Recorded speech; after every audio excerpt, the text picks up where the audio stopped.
नमस्कार दर्शकों, स्वागत है आप सभी का हमारे चैनल पर। पॉक्सो एक्ट के मामले ऐसे होते हैं कि उसमें एक प्रावधान ये भी है कि सेक्शन 19 पॉक्सो एक्ट का ये कहता है कि अगर किसी व्यक्ति को ये जानकारी है कि उसके जानकारी में ये चीज़ है कि किसी नाबालिग बच्चे के साथ कोई सेक्सुअल हैरेसमेंट हो रहा है या कोई सेक्सुअल ऑफेंस हो रहा है, तो उसकी ये जिम्मेदारी बनती है कि वो तत्काल पुलिस को उसके बारे में जानकारी दे।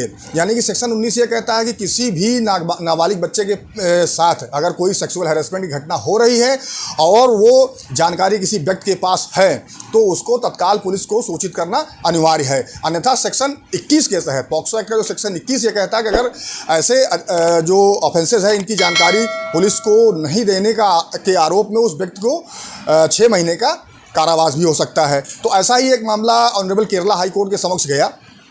हमारे समाज में माँ बाप का जो रोल होता है बहुत अहम होता है और माँ बाप का एक अपना दर्जा होता है। पिता और पुत्री का जो रिश्ता होता है वो बहुत ही पवित्र होता है। लेकिन केरला हाई कोर्ट के समक्ष जो मामला गया उसमें एक पिता ने अपनी 17 साल की बेटी के साथ उस पिता ने शारीरिक संबंध बनाए। अब बेटी को यूरिन में कोई दिक्कत हुई तो उसने अपने सहेली से इस बात का डिस्कशन किया। सहेली ने उसे डॉक्टर के पास जाने के लिए कहा। अब जब वो डॉक्टर के पास चेकअप के लिए गई तो उसको वहाँ जाके ये पता चला कि वो प्रेग्नेंट हो गई है। इस बात की जानकारी उसने अपने पिता को दी कि वो प्रेग्नेंट है।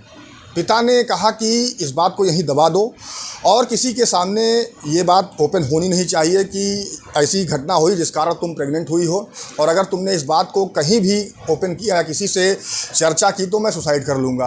अब आप सोचिए कि एक बाप अपनी ही बेटी के साथ शारीरिक संबंध बना रहा है, बेटी प्रेग्नेंट है और उसको चुप रहने के लिए धमकाया भी जा रहा है।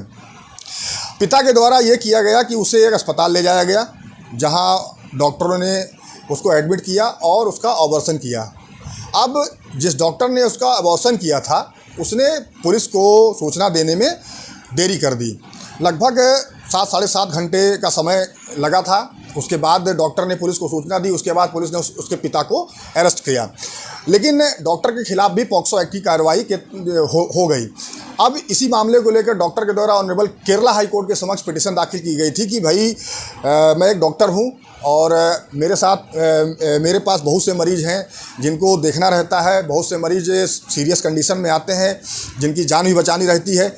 ऐसे में ये जो पॉक्सो एक्ट का मामला था इसको पुलिस को बताने में देरी हो गई। लगभग 7 साढ़े 7 घंटे हो गए।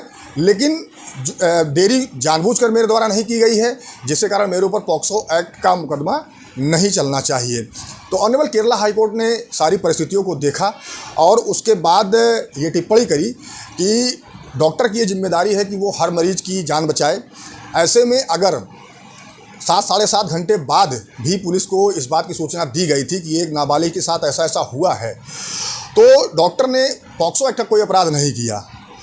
24 घंटे के अंदर, यानी कि पॉक्सो एक्ट का जो अपराध है अगर किसी व्यक्ति की जानकारी में है तो वो 24 आवर के अंदर भी अगर पुलिस को सूचित कर देता है तो भी उसके ऊपर पॉक्सो एक्ट का केस नहीं बनता है। लेकिन अगर सूचित नहीं करता है, एक रीजनेबल टाइम के अंदर अगर वो पुलिस को सूचित नहीं करता है तो पॉक्सो एक्ट के तहत उसके ऊपर कार्रवाई हो सकती है। ऐसे में ऑनरेबल केरला हाई कोर्ट ने उस डॉक्टर के खिलाफ जो पॉक्सो एक्ट की कार्रवाई चल रही थी उसको रद्द कर दिया और ये सारी टिप्पणी करी कि पॉक्सो एक्ट का अपराध अगर किसी के समक्ष हो रहा है, उसको इस बात की जानकारी है तो उसको तत्काल एक समय रहते हुए पुलिस को इस बात की जानकारी देनी चाहिए। उसकी ये जिम्मेदारी है कि पॉक्सो एक्ट का अपराध अगर हो रहा है तो पुलिस को इन्फॉर्म करना जरूरी है। अन्यथा सेक्शन 21 पॉक्सो एक्ट के तहत उसको 6 महीने की सजा भी हो सकती है। इसका नाम है doctor S Radhakrishnan S Nair versus state of Kerala. तो कुल मिलाकर इस केस का जो सारांश है वो ये है कि पॉक्सो एक्ट के तहत अगर कोई अपराध हो रहा है और किसी व्यक्ति को इस बात की जानकारी है तो उसकी जिम्मेदारी बनती है कि वो पुलिस को इस बाबत जानकारी जरूर दे।